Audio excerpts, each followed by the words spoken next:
The Appalachian Mountains have always held an air of mystery, a sense of something ancient and untamed lurking beneath their rugged exterior. I'd come to these mountains seeking not just adventure, but answers. I was a cryptozoologist, driven by a lifelong fascination with the unexplained, and the Appalachians were a hotbed of strange sightings and unexplained phenomena, home to legends of creatures that defied explanation, mountain monsters. My research led me to a small, isolated community nestled deep within the mountains, a place where the old ways still held sway, and stories of the nightcrawler, a shadowy, bipedal creature with glowing red eyes, were whispered around crackling fireplaces.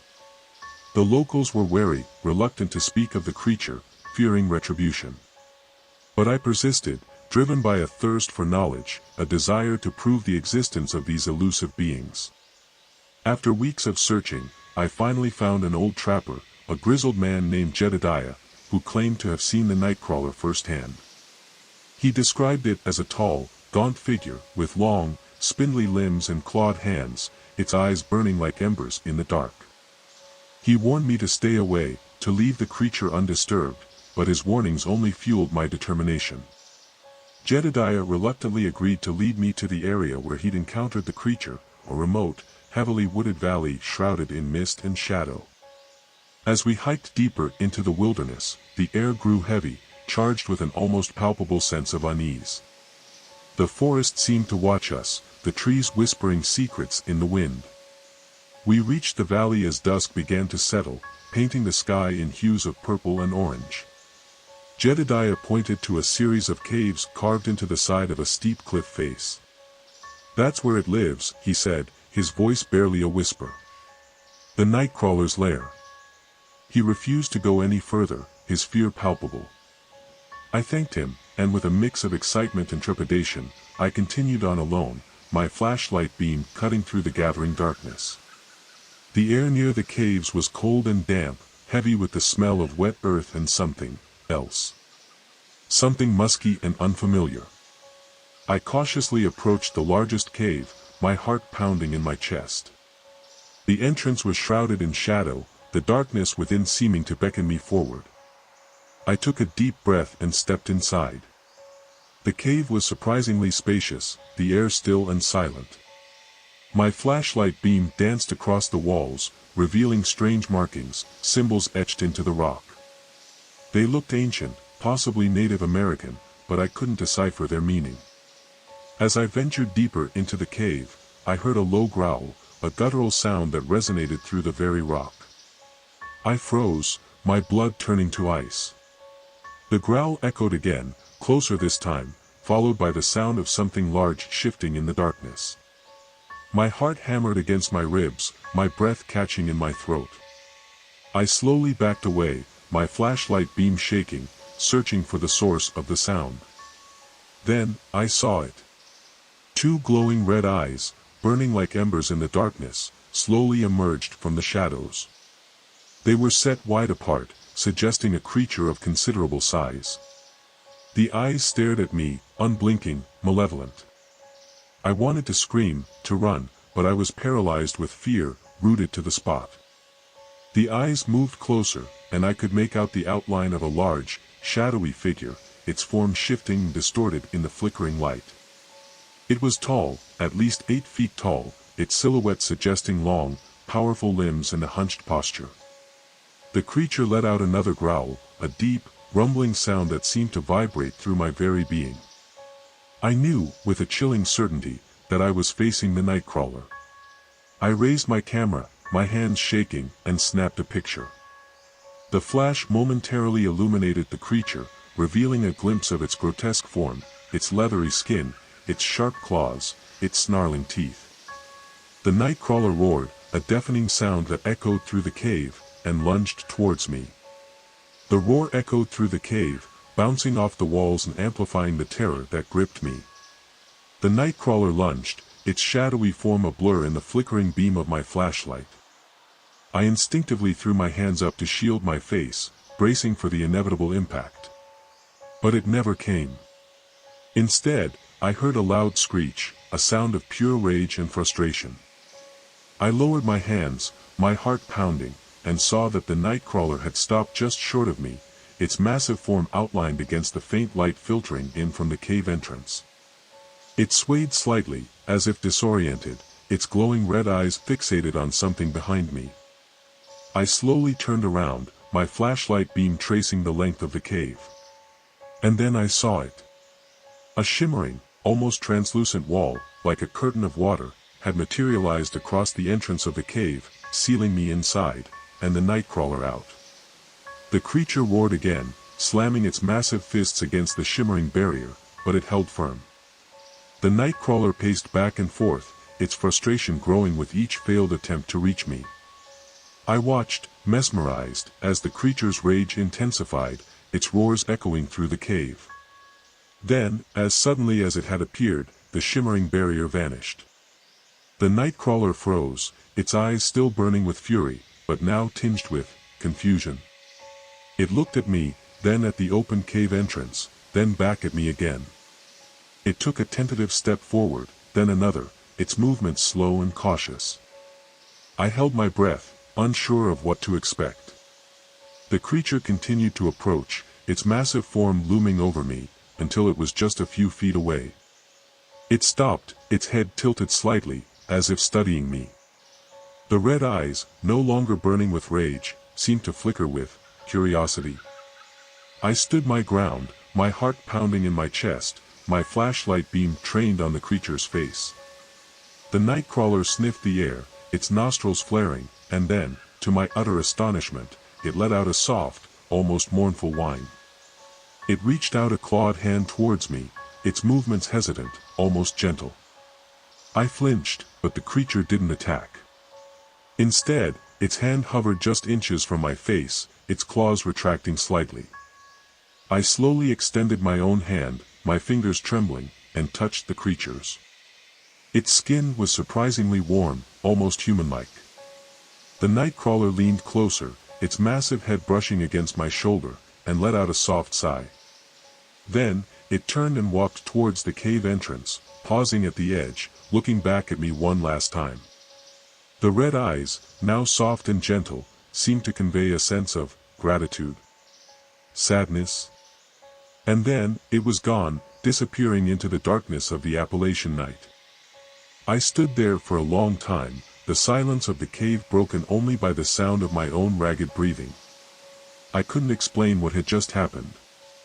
Had the nightcrawler intended to harm me?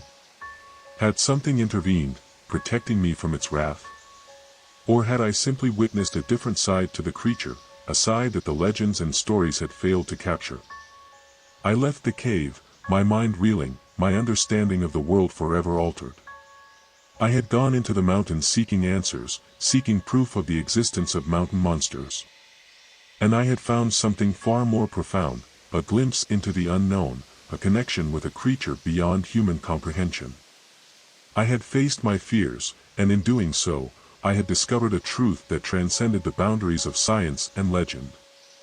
I returned to civilization, carrying with me not just a story, but an experience that would haunt me for the rest of my days, a testament to the mysteries that still lie hidden within the wild heart of the Appalachian Mountains. And, of course, a single, blurry photograph, a tangible reminder of the night I met the nightcrawler. The encounter with the nightcrawler changed me. I returned to my research, but my approach was different. I no longer sought simply to prove the existence of these creatures, but to understand them, to learn their place in the intricate tapestry of the Appalachian ecosystem. I spent months poring over local folklore, interviewing residents, and cross-referencing historical accounts of strange sightings. I discovered that the nightcrawler wasn't the only creature of legend said to inhabit these mountains. There were stories of the smoke wolves, spectral canines that roamed the high ridges, their howls echoing through the valleys. Tales of the raven mocker, a shape-shifting entity that could take on the form of any animal, human or otherwise. And whispers of the wampus cat, a giant feline with glowing eyes and an insatiable hunger. I began to see a pattern, a connection between these creatures and the ancient history of the mountains, the Native American legends and the folklore passed down through generations. These weren't just monsters, they were guardians, protectors of the land, their existence intertwined with the very spirit of the mountains. My research led me back to Jedediah, the old trapper who had first told me of the Nightcrawler. He listened patiently as I recounted my experience in the cave, the shimmering barrier, the creature's unexpected gentleness. "The mountain protects its own," he said, his voice raspy with age. "The Nightcrawler ain't a monster, son. It's a guardian, a protector of these ancient lands. It only shows itself to those who are worthy, those who respect the balance of nature." Jedediah's words resonated with me, confirming my suspicions. These creatures weren't mindless beasts, driven by instinct. They were intelligent, sentient beings, playing a vital role in the delicate ecosystem of the Appalachians. I continued my research, my focus shifting from cryptozoology to conservation. I realized that the greatest threat to these creatures wasn't fear or misunderstanding, but habitat loss, the encroachment of human civilization on their ancient domain. I dedicated myself to preserving the wilderness, working with local communities to protect the forests and mountains that these creatures called home. I became an advocate for responsible development, urging caution and respect for the delicate balance of nature.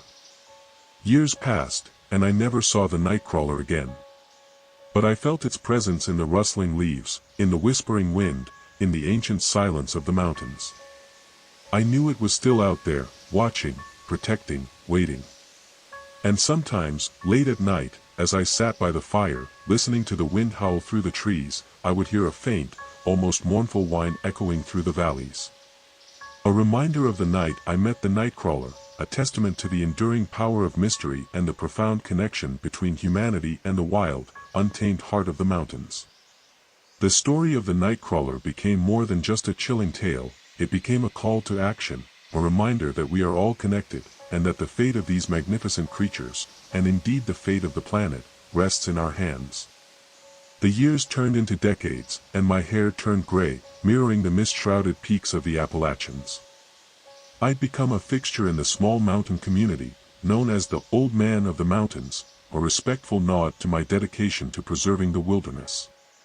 The stories of the Nightcrawler and other mountain monsters had faded into legend, dismissed by most as folklore and superstition.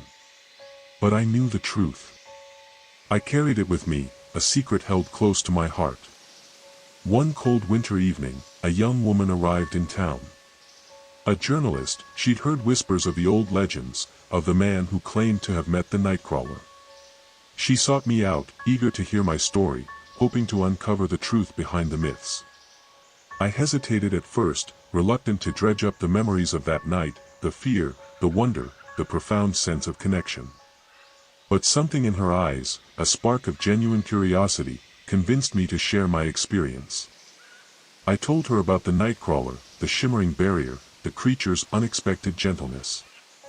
I showed her the blurry photograph, the only tangible proof of my encounter. She listened intently, her expression shifting from skepticism to fascination to awe. She spent weeks with me, exploring the mountains, interviewing the locals, piecing together the fragments of the legends. She discovered that the stories of the mountain monsters weren't just isolated incidents, but part of a larger narrative, a deeply ingrained belief system that connected the people to the land. She learned about the sacred groves, hidden deep within the forests, where the ancient spirits were said to dwell. She heard whispers of the Whisperwood, a place where the trees spoke secrets to those who listened closely. And she discovered the legend of the Mountain Heart, a hidden spring said to possess healing powers, guarded by the mountain monsters themselves.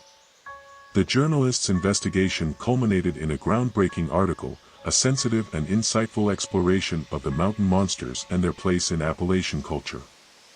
She didn't dismiss the legends as mere folklore, but presented them as a reflection of the deep connection between humanity and the natural world, a testament to the enduring power of belief. Her article sparked a renewed interest in the mountain monsters, not as objects of fear and ridicule, but as symbols of the wild, untamed spirit of the Appalachians. People began to see the creatures not as monsters, but as guardians, protectors of the land. The small mountain community embraced this new perspective, recognizing the potential for ecotourism, a way to share their unique culture and history with the world, while simultaneously protecting the wilderness that was so vital to their way of life. And so, the legends of the mountain monsters, once whispered in fear, became a source of pride, a symbol of the enduring magic of the Appalachians. The nightcrawler, the smoke wolves, the raven mocker, the wampus cat, they all became ambassadors for conservation, their stories reminding us of the importance of preserving the wild places, the untamed corners of the earth where mystery and wonder still hold sway. As for me, the old man of the mountains, I continued to watch over the wilderness, content in the knowledge that the legends would live on, not just in stories, but in the hearts of those who understood the true spirit of the mountains. And sometimes, late at night, as the wind whispered through the trees, I would still hear that faint, mournful whine, a reminder of the night I met the nightcrawler, and the enduring power of the wild, untamed heart of the Appalachians. The mountains, I knew, still held their secrets, and the monsters, their watch. The biting wind whipped across the desolate peaks of the Smoky Mountains, carrying whispers of ancient legends and chilling tales of creatures that walked upright in the shadows. I, Dr. Emily Carter, a seasoned anthropologist, had dedicated my life to unraveling the mysteries of these mountains, driven by a fascination with the folklore surrounding the elusive mountain monsters. I wasn't searching for mythical beasts, but rather the cultural and historical roots of these enduring beliefs. My research had led me to a remote, forgotten hollow, known locally as the Whispering Valley, a place shrouded in mist and mystery, where the stories of the Raven Mocker, a shape-shifting entity that preyed on the living, were more than just campfire tales. The locals spoke of it in hushed tones, their eyes wide with fear, recounting generations-old stories of disappearances and unexplained phenomena. I set up camp at the edge of the valley, my equipment meticulously organized, recording devices, cameras, notebooks filled with meticulously documented local lore. My guide, a wiry old mountain man named Caleb, watched me with a mixture of apprehension and respect. He'd grown up with these stories, and despite his initial skepticism towards my scientific approach, he recognized my genuine desire to understand, not exploit, the legends of his people. The first few nights were uneventful, filled only with the rustling of leaves and the distant calls of owls. I documented the natural soundscape, the subtle shifts in the wind, the quiet rhythm of the wilderness. But as the days turned into nights, a palpable shift occurred in the atmosphere of the valley. The air grew heavy, charged with an almost electric tension. The whispers of the wind seemed to morph into unintelligible voices, murmuring just beyond the range of comprehension. Caleb grew increasingly agitated, his eyes constantly scanning the surrounding forest, his hand never far from the ancient hunting knife he carried at his hip. One moonless night, as we sat around a crackling fire, the silence was shattered by a piercing scream that echoed through the valley. Caleb leaped to his feet, his face pale, his eyes wide with terror. "Raven Mocker," he whispered, his voice trembling. I grabbed my camera and flashlight, my heart pounding in my chest, a mixture of fear and exhilaration coursing through my veins. We followed the direction of the scream, pushing through the dense undergrowth, the darkness pressing in around us. We stumbled upon a clearing, bathed in an eerie, otherworldly glow. In the center stood a towering figure, its form shifting and swirling like smoke, its eyes burning with an unnatural light. It resembled a massive raven, its feathers shimmering with an iridescent sheen, but its stance was undeniably humanoid, its long, clawed hands reaching out towards the sky. Caleb cowered behind me, his body trembling, his breath coming in ragged gasps. I, however, felt a strange sense of calm, a detached curiosity that allowed me to observe the creature without succumbing to paralyzing fear. I raised my camera, my hand surprisingly steady, and began documenting the encounter. The Raven Mocker seemed oblivious to our presence, its attention focused on something beyond our comprehension, its movements accompanied by a low, guttural chanting that seemed to vibrate through the very ground beneath our feet. As I filmed, I noticed something peculiar. The symbols carved into the trees surrounding the clearing, symbols I'd initially dismissed as ancient Native American petroglyphs, began to glow with the same otherworldly light as the Raven Mocker. The chanting intensified, and the creature's form began to shift again, its features becoming more human-like, its beak receding, its feathers transforming into long, flowing hair. The transformation was mesmerizing, terrifying, and utterly captivating. The raven mocker, once a monstrous bird-like creature, now resembled a tall, gaunt woman, her skin pale as moonlight, her eyes still burning with an unnatural light. Her long, black hair flowed around her like a shroud, and her hands, though still clawed, now possessed a delicate, almost ethereal quality. The chanting reached a crescendo, and the symbols on the trees pulsed with light, forming a swirling vortex of energy that centered on the transformed raven mocker. The air crackled with power, and I felt a tingling sensation on my skin, as if the very fabric of reality was unraveling around me. Then, just as suddenly as it began, the chanting stopped. The light faded, the symbols on the trees dimmed, and the raven mocker, now fully human in appearance, turned towards us. Her eyes, no longer burning with otherworldly light, now held a deep, unsettling sadness. She spoke, her voice a low, melodious whisper that seemed to penetrate my very being. She didn't speak in English or any language I recognized, yet I understood her words as clearly as if she were speaking my own thoughts. She spoke of loss, of sorrow, of a deep longing for a world that was no more. She spoke of the ancient spirits of the mountains, the guardians of the land, and the encroaching darkness that threatened to consume them all. She reached out a hand towards me, her touch surprisingly gentle, and I felt a surge of empathy, a deep understanding of her pain, her sorrow, her desperate plea for help. Then, as quickly as she'd appeared, she vanished, fading into the shadows, leaving behind only the lingering scent of wood smoke and a profound sense of unease. Caleb, who had remained silent and motionless throughout the encounter, finally spoke, his voice trembling with awe and fear. She spoke of the old ones, he whispered, the ancient spirits that dwell within these mountains. They say the raven mocker is their messenger, a harbinger of change, a warning of the darkness that's coming. I returned to my camp, my mind reeling, my understanding of the world forever altered. The encounter with the raven mocker had been more than just a sighting of a cryptid, it had been a glimpse into a deeper reality, a realm of ancient spirits and forgotten lore.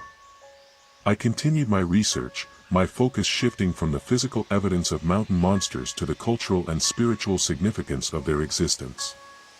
I delved deeper into the Native American legends, the folklore passed down through generations, seeking to understand the true meaning of the raven mocker and its connection to the ancient spirits of the mountains.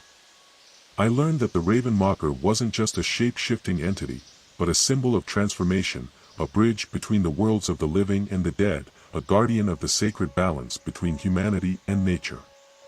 The stories of the raven mocker, I realized, weren't just tales of terror, but cautionary warnings, reminders of the consequences of disrespecting the natural world, of forgetting the ancient wisdom of the mountains. I continued to document the legends, the stories, the whispers of the wind, preserving the cultural heritage of the Appalachian people, ensuring that the stories of the mountain monsters, and the lessons they contained, would not be forgotten. And sometimes, late at night, as I sat by the fire, listening to the whispers of the wind, I would feel a cold shiver run down my spine, a reminder of the night I met the raven mocker, and the profound mysteries that still lie hidden within the wild, untamed heart of the mountains. The crisp mountain air bit at my exposed skin as I navigated the treacherous terrain of the Appalachian foothills. My name is Jake, and I'm not a cryptozoologist, nor a seasoned adventurer. I'm a photographer, drawn to the raw, untamed beauty of these ancient mountains.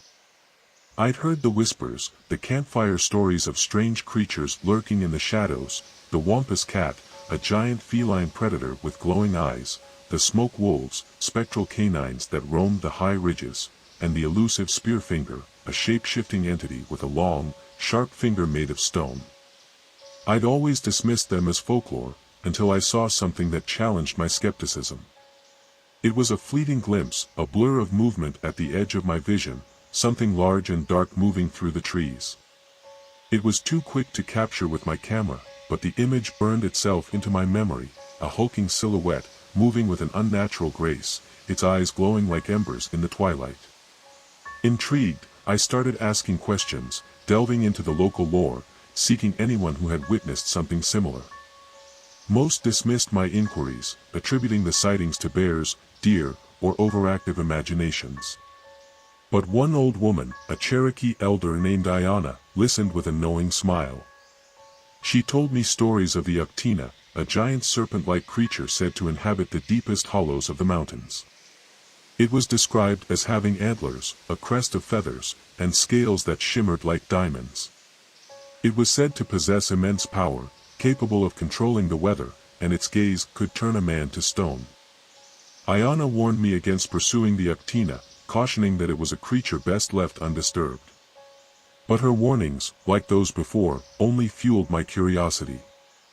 I spent weeks exploring the mountains, following the whispers and rumors, searching for any sign of the elusive serpent. One day, while hiking deep in a secluded valley, I stumbled upon a hidden cave, its entrance obscured by a curtain of vines. A strange energy seemed to emanate from within, a palpable sense of ancient power. Driven by a force I couldn't explain, I pushed aside the vines and entered the cave. The air inside was thick and heavy, laden with the smell of damp earth and something else. Something ancient and unfamiliar. The cave was dimly lit by shafts of light filtering through cracks in the ceiling, illuminating strange carvings on the walls, depictions of serpent-like creatures with antlers and feathered crests. I recognized them instantly, the Uctina. As I ventured deeper into the cave, I heard a low rumbling sound, a deep vibration that seemed to emanate from the very earth itself. The ground beneath my feet began to tremble, and loose rocks tumbled from the ceiling. I knew, with a chilling certainty, that I was not alone. The rumbling grew louder, and the air grew colder. Then, I saw it. A massive form, coiled in the shadows at the far end of the cave, its scales shimmering in the dim light. It was the Uctina, larger and more magnificent than I could have ever imagined. Its eyes, glowing with an otherworldly light, fixed on me, and I felt a wave of fear wash over me, a primal terror that threatened to paralyze me. But I also felt a strange sense of awe, a profound respect for the ancient power that radiated from the creature. The Uctina uncoiled, its massive form stretching towards me, its head held high, its antlers scraping against the ceiling of the cave. It opened its mouth, revealing rows of razor-sharp teeth, and let out a deafening roar that echoed through the mountains. The roar of the Uctina reverberated through the cave, shaking the very foundations of the mountain.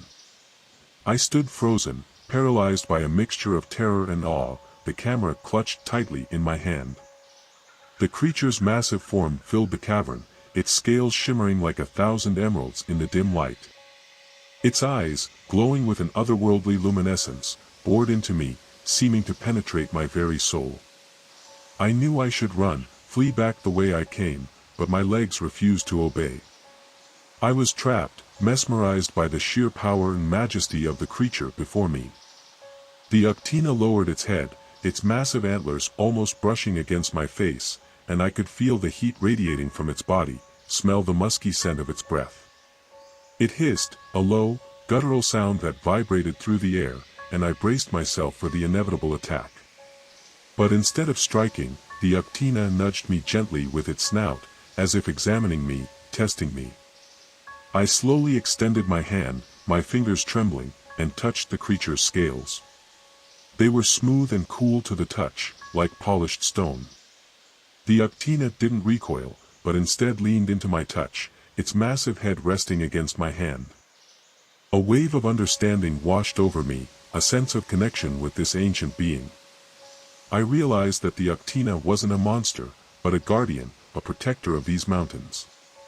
It wasn't trying to harm me, but to communicate, to share its wisdom, its connection to the land. The Uctina closed its eyes, and I felt a surge of energy flow through me, a torrent of images and emotions flooding my mind. I saw visions of the mountains as they were centuries ago, pristine and untouched by human hands. I saw the ancient spirits that dwelled within the forests, the guardians of the sacred balance of nature. And I saw the darkness that threatened to consume them all, the encroaching influence of human greed and ignorance. The Uctina opened its eyes, and I knew that it had shared its knowledge, its fears, its hopes for the future. It nudged me again, gently, as if urging me to leave, to share its message with the world. I backed away slowly, my heart filled with a mixture of gratitude and sadness. The Uctina watched me, its eyes filled with an ancient wisdom, until I reached the entrance of the cave. Then, with a final hiss, it turned and disappeared into the shadows, leaving me alone in the silence of the mountain. I left the cave, forever changed by my encounter with the Uctina. I no longer saw the mountain monsters as creatures of myth and legend, but as guardians of the land, protectors of the sacred balance of nature. I returned to civilization, not with photographs or video footage, but with a story, a message of hope and warning. I shared my experience with anyone who would listen, speaking of the Uctina and the other mountain monsters, not as objects of fear, but as symbols of the wild, untamed spirit of the Appalachians. I became an advocate for conservation, urging people to protect the mountains, to respect the ancient wisdom of the land. And sometimes, late at night, as I sat by the fire, listening to the whispers of the wind, I would feel a cold shiver run down my spine, a reminder of the day I met the Uctina, and the profound mysteries that still lie hidden within the wild heart of the mountains. I knew that the Uctina was still out there, watching, waiting, protecting the sacred balance of nature, a silent guardian of the ancient wisdom of the Appalachians. And I knew that my journey had just begun. The dense fog clung to the slopes of the Blue Ridge Mountains, shrouding the ancient forests in an ethereal mist. I, Sarah, a young wildlife biologist, had ventured into this remote wilderness to study the elusive black bear population, unaware that my research would lead me down a path far stranger than I could have ever imagined. The locals whispered tales of creatures that stalked the shadows, beings that defied scientific explanation, the mountain monsters.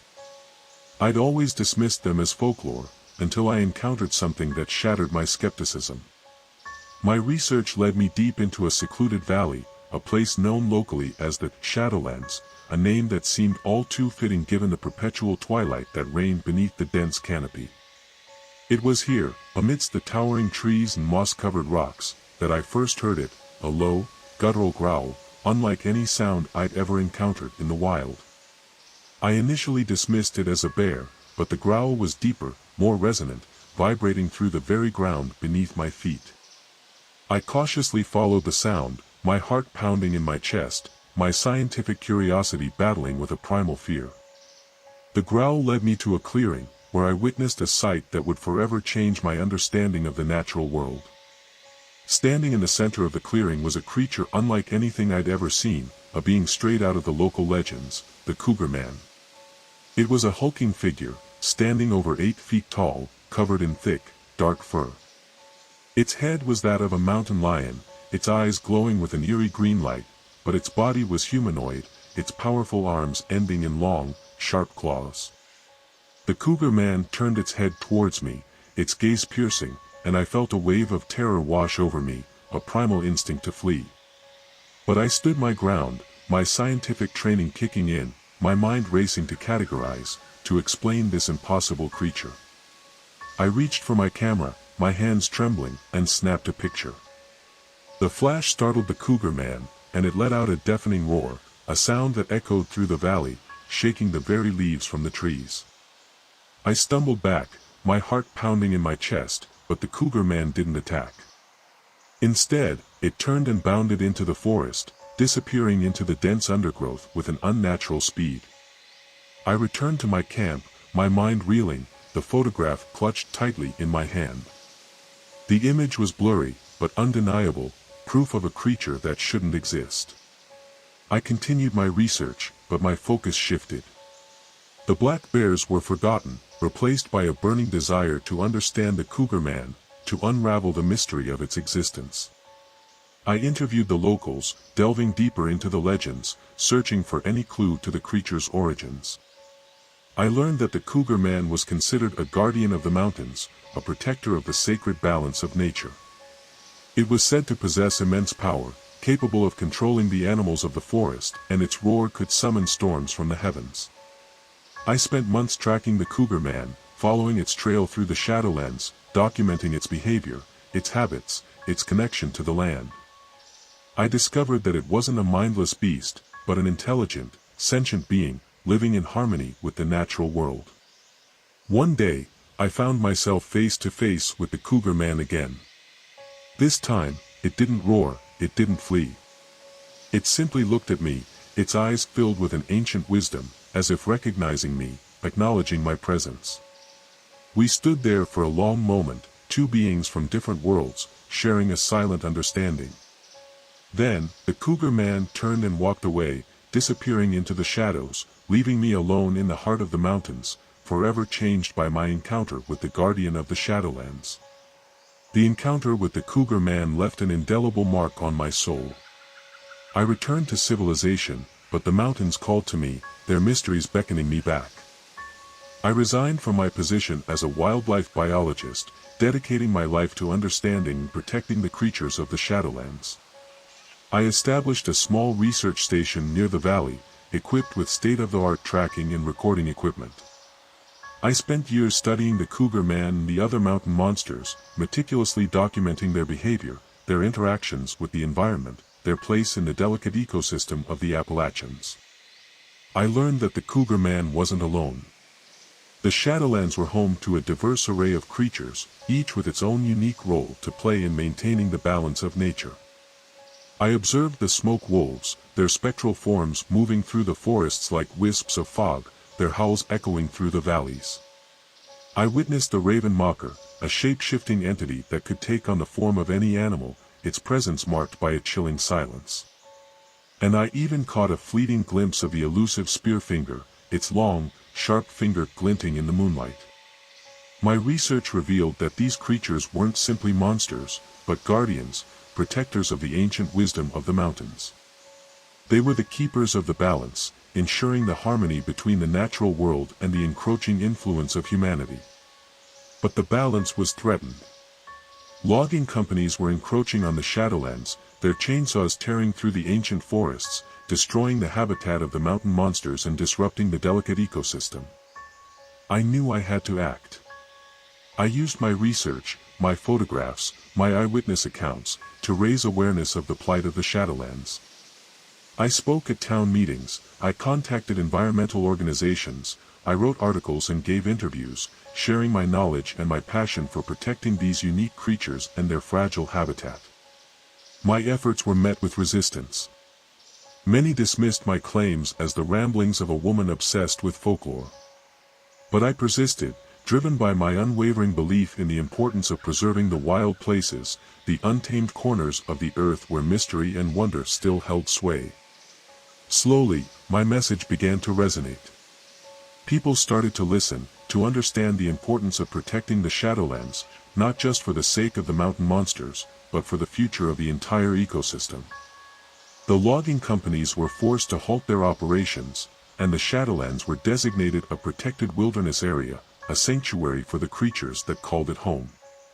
The mountain monsters, once feared and misunderstood, became symbols of conservation, their existence a testament to the enduring power of nature.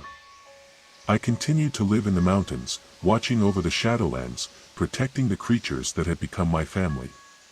And sometimes, late at night, as I sat by the fire, listening to the whispers of the wind, I would feel a sense of peace, a deep connection to the ancient wisdom of the mountains, knowing that I had played a small part in preserving the magic and mystery of the Appalachians for generations to come.